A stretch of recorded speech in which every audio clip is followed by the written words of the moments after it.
Hello, আজকে চলে এসেছি একটা নতুন ব্লগ নিয়ে। তো আমি সকালে উঠে ফ্রেশ হয়ে গেছি, আর মা এখানে রুটি পনিরের তরকারিও ছিল, ডাল এনেছিল। তো এটা খাওয়া দাওয়ার পরে শুরুপা এসেছিল আমাকে দেখতে।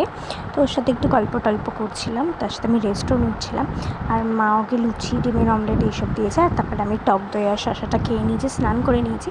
আর একটু মিষ্টি খেতে ইচ্ছা করছিলো, তো ঠাকুরকে পুজো দিয়েছিলো, তো একটা মিষ্টিও মা এনে দিয়েছে। আর সেই মিষ্টিটা আমি খেয়ে নিচ্ছি। খেয়ে দিয়ে দুপুরবেলা মাছ দিয়ে ভাত খেয়েছি। তো তারপরে আমি একটু রেস্ট করছিলাম।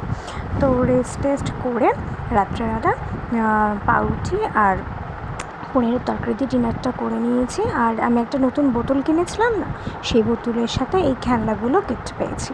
তো কী আর করবো, এগুলো কিছুই কী করবো না করবো কিছুই বুঝতে পারছি না। তো ভাবলাম এগুলো শেয়ার করি। তো আজকে ভিডিওটাকে এইটুকুই। ভালো লাগলে লাইক করে, ফলো করে, শেয়ার করে, সাবস্ক্রাইব করে। আজকে টাটা।